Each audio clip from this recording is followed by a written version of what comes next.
سر اس وقت 9th class کے بچے سارے ڈپریشن میں. آپ کا تعلیم کا نظام جو ہے وہ ذہنی مریض پیدا کر رہا ہے, وہ دولے شاہ کے چوہے پیدا کر رہا ہے, کوئی سوچنے کو تیار ہی نہیں. پاکستان میں کوئی تعلیمی سسٹم ہے ہی نہیں.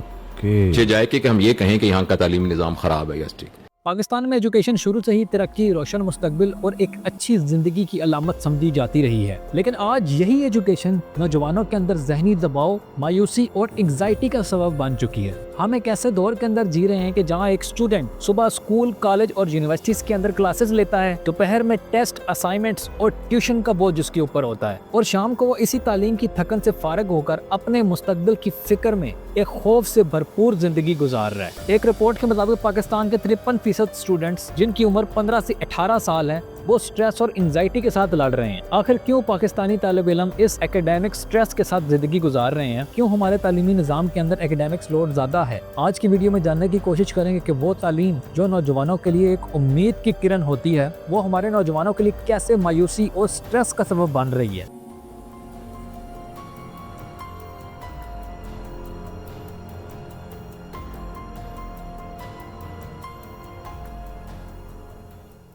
پاکستان میں رائج موجودہ تعلیمی نظام جو ہے وہ کوئی یہاں کی مقامی ایجاد نہیں ہے, بلکہ اس کی جڑیں اس تاریخ کے اندر ملتی ہیں کہ جب اس خطے کے اوپر انگریزوں کی حکومت تھی. آج ہمارے نظام تعلیم کے اندر جو نصاب, ایگزامینیشن سٹرکچر, گریڈنگ سسٹم اور جو تعلیمی سوچ نظر آتی ہے یہ سب دراصل انگریزوں کی حکومت کی باقیات ہیں. مگر سوال یہاں یہ ہے کہ یہ نظام تعلیم کیسے آیا اور انگریزوں نے اس خطے کے اوپر اس کو کیوں نافذ کیا؟ یہ کہانی 19 سینچری سے شروع ہوتی ہے کہ جب برطانیہ نے اس خطے کے اوپر اپنی معاشی اور سیاسی گرفت کو مضبوط کر لیا تو اسی برطانوی حکومت کے زیر اثر انگریزوں نے ایک نظام تعلیم متعارف کروایا جس نے برصغیر پاک و ہند کے نظام تعلیم کو یکسر بدل کر رکھ دیا. اس ایجوکیشن سسٹم اور اس کی پالیسی نوٹ کے اندر یہ واضح طور پر لکھا گیا کہ ہمیں ایسے لوگ تیار کرنے ہیں جو رنگ و نسل کے لحاظ سے تو ہندوستانی ہوں لیکن وہ ذہنی طور پر انگریز ہوں اور ہمارے تابع ہوں. برٹش گورنمنٹ کا مقصد اس خطے میں علم پھیلانا نہیں تھا بلکہ ایک ایسا طبقہ پیدا کرنا تھا جو حکم بجا لانے والا ہو, یعنی آرڈر کی کمپلائنس کرنے والا ہو, جو سوال نہ کرنے والا ہو, جو حالات کو نہ چیلنج کرنے والا ہو, اور ساتھ ہی ساتھ گورنمنٹ مشینری چلانے کے لیے ایک بہترین اسسٹنٹ کے طور پر اس کو استعمال کیا جا سکے. اسی لیے تعلیم کو کریٹو تھنکنگ,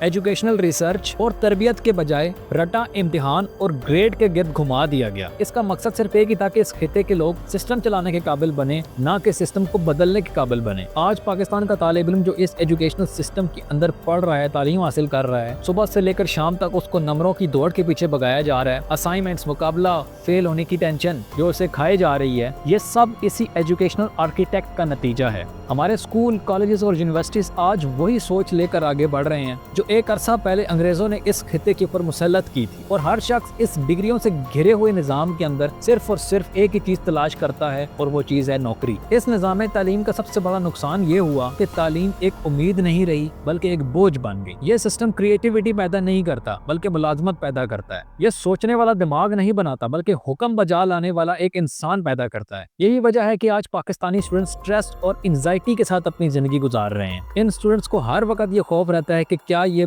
تعلیم کو مکمل کر کسی پوزیشن پر پہنچ سکیں گے یا ان کا سفر ادھورا ہی رہ جائے گا. پاکستان کا نظام تعلیم بظاہر ترقی کی جانب گامزن دکھائی دیتا ہے, نئی یونیورسٹیاں بن رہی ہیں, ڈگریاں تقسیم ہو رہی ہیں, مگر حقیقت اس کے بالکل برعکس ہے. آج ہمارا نظام تعلیم کمزور, نصاب پرانا اور ادارے بے حسی کی انتہا کے اوپر پہنچ چکے ہیں. جہاں دنیا بھر کے ادارے ریسرچ, کریٹیکل تھنکنگ اور پرابلم سالونگ کی سکلز کے اوپر توجہ دے رہے ہیں, ہمارے ہاں ابھی تک کتابوں کو رٹا لگانے کے عمل کو کامیابی کی ضمانت سمجھا جاتا ہے. ہمارے ایجوکیشنل انسٹیٹیوشنز میں رٹالائزیشن کو عام کیا جاتا ہے. آج بھی ہمارے بچوں کو, ہمارے اسٹوڈنٹس کو رٹالائزیشن کی دنیا کے اندر رکھا گیا ہے. کسی اسٹوڈنٹ کو اگر درخواست بھی لکھنی ہو تو وہی گھسے پیٹے الفاظ most respectfully I beg to سے اپنی اپلیکیشن کے اندر استعمال کرتا ہے. یعنی یہ نظام تعلیم ایک معمولی سی اپلیکیشن کے لیے بھی سسٹم سے منت اور سماجت اور بھیک مانگنا سکھا رہا ہے. بخدمت جناب ہیڈ ماسٹر صاحب. پہلی لائن میں کتنی ہو گئی؟ 3. دوسرے لائن میں جناب بھی لکھا ہے, عالی بھی لکھا ہے, 5 ہو گئے. تیسرے لائن میں مؤدبانہ, پھر گزارش, پھر کرتا نہیں ہوں کی جاتی ہے.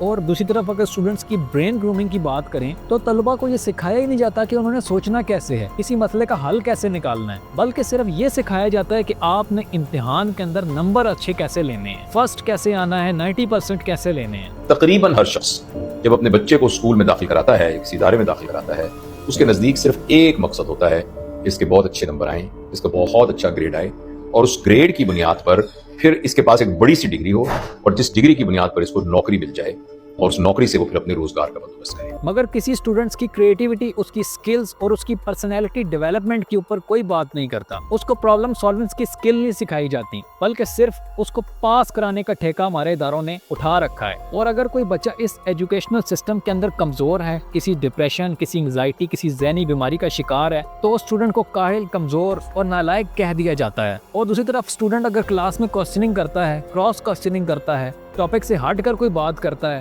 تو اسے irrelevant to the topic کہہ کر بٹھا دیا جاتا ہے، جس سے کسی بھی طالب علم کی پرسنالٹی ڈیولپمنٹ اور اس کی برین گرومنگ اور اس کی کانفیڈنس کی سکل جو ہے وہ ختم ہو جاتی ہے اور وہ سوال اٹھانا چھوڑ دیتا ہے. اور دوسری طرف ہمارے ملک کے اندر ایگزام کو پاس کرانے کے لیے ہزاروں اکیڈمیز کھلی ہوئی ہیں جو یہ کلیم کرتی ہیں کہ ہمارے پاس پڑھنے والے بچے ہمیشہ پاس ہوتے ہیں، اور پھر صبح سے لے کر شام تک اس نصاب کے رٹا لگا لگا کر بچوں کو یاد کرایا جاتا ہے. اور جب کوئی بچے 90% مارکس لے کے آتے ہیں تو ان کی تصویریں اور ان کے مارکس بائی ڈسپلے بورڈ کے اوپر لگا دیے جاتے ہیں، اور پھر دنیا کو بتایا جاتا ہے کہ ہمارے کالج کی، ہماری اکیڈمی کے 20 بچوں نے 90% مارکس لیے، ہمارے ادارے کے 20 بچوں نے 95% مارکس لیے. لیکن کوئی ادارہ یہ لکھ کر باہر نہیں لگاتا کہ ہمارے ادارے کا ٹرن اوور اس سال کتنا ہوا، کتنے پیسے طلبہ سے فیسوں کی مد میں چارج کیے گئے. دنیا بھر میں ترقی یافتہ ممالک کے اندر اس ایجوکیشن کو ایک مقابلے کا امتحان نہیں بنایا جاتا. اب سوال یہاں یہ ہے کہ کیا دنیا بھر کے اندر یہی گریڈنگ سسٹم، یہی نظام تعلیم رائج ہے؟ تو اس کا جواب ہے نہیں. دنیا بھر کے ترقی یافتہ ممالک کے اندر تعلیم کا تصور وہ نہیں ہے جو آج پاکستان کے اندر رائج ہے، جہاں پاکستان میں تعلیم کو مقابلے کا امتحان، ذہنی دباؤ اور رٹے کا کھیل سمجھا جاتا ہے. اور وہیں ترقی یافتہ ممالک بالخصوص فن لینڈ، ناروے، کینیڈا اور جاپان کے اندر تعلیم کو ایک فطری اور سلو رفتار سے تیار ہونے والے عمل کے طور پہ دیکھا جاتا ہے. ان ترقی یافتہ ممالک کے اندر بچے کو تعلیم ان کی ذہنی، جسمانی اور سماجی نشو و نما کے مطابق دی جاتی ہے، نہ کہ گریڈز اور امتحان کے دباؤ کے تحت دی جاتی ہے. یہی بنیادی فرق ترقی یافتہ ممالک کے اسٹوڈنٹس کے اندر اور پاکستان کے اس نظام تعلیم میں پڑھنے والے اسٹوڈنٹس کے درمیان ایک بڑی دیوار کے طور پہ ثابت. فن لینڈ کو کئی سالوں سے دنیا کا بہترین تعلیمی ملک قرار دیا جاتا ہے، لیکن حیرت کی بات یہ ہے کہ پاکستان اور فن لینڈ کے تعلیمی نظام کے اندر زمین آسمان کا فرق ہے. فن لینڈ کے اندر بچے 7 سال کی عمر میں اسکول جانا شروع کرتے ہیں، یعنی وہ عمر جس کے اندر ایک پاکستانی بچہ 4 سال کی عمر میں نرسری، 5 سال کی عمر میں KG اور 6 سال کی عمر میں 1 کلاس کے اندر پڑھ رہا ہوتا ہے، فن لینڈ میں اسی عمر کا بچہ ابھی کھیل کود رہا ہوتا ہے اور دنیا کو سمجھ رہا ہوتا ہے، نیچر کو سمجھ رہا ہوتا ہے، اور وہ اپنا تمام وقت اپنے والدین کے ساتھ اور اپنے فیملی کے ساتھ گزارتا ہے، کیونکہ وہ جانتے ہیں کہ بچے کی برین گروتھ اسی عمر کے اندر ہوتی ہے، لہٰذا ان کو کسی قسم کی سٹریس اور انگزائٹی کے اندر مبتلا نہیں کیا جا سکتا. وہاں پر بچوں کو رٹا اور کتابیں یاد کرنے کے بجائے پریکٹیکلز اور عملی چیزوں سے سکھایا جاتا ہے. ہوم ورک تقریباً نہیں دیا جاتا کیونکہ ان کے مطابق گھر بچے کے آرام، اس کے کھیل اور فیملی کے ساتھ ٹائم سپینڈ کرنے کے لیے ہے، نہ کہ اسکول کا بوجھ لانے کے لیے.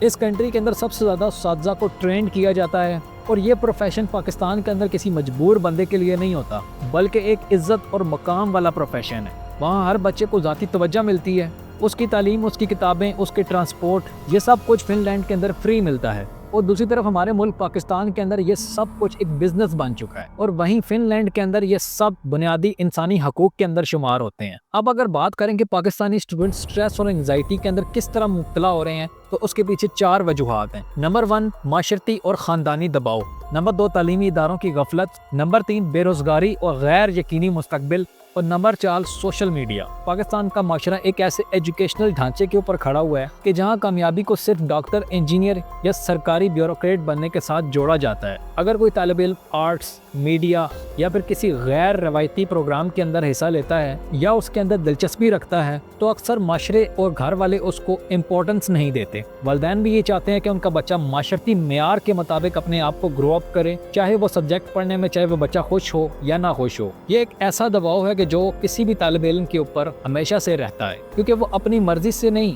بلکہ دوسروں کی توقعات کے مطابق تعلیم حاصل کرتا ہے، اور آہستہ آہستہ وہ اپنی کریٹیوٹی سے دور چلا جاتا ہے اور اپنی پہچان کھو دیتا ہے، اور ساتھ ہی ساتھ وہ یوں ڈپریشن کے اندر بھی مبتلا ہوتا جاتا ہے. نمبر 2 تعلیمی اداروں کی غفلت. پاکستان کے اندر زیادہ تر تعلیمی ادارے سٹریس اور انگزائٹی کو غیر سنجیدہ معاملہ سمجھتے ہیں. بہت کم یونیورسٹیز کے اندر سائیکولوجیکل سپورٹ یونٹ یا کاؤنسلنگ سینٹر موجود ہوتے ہیں. اگر کوئی طالب علم کسی سٹریس یا دباؤ کا شکار ہے تو اسے ناکام تصور کیا جاتا ہے. ادارے نہ تو اس کی پرابلم کو سنتے ہیں اور نہ ہی اس کی پرابلم کو سالو کرتے ہیں اور نہ ہی اس کا ممکنہ حل فراہم کرتے ہیں.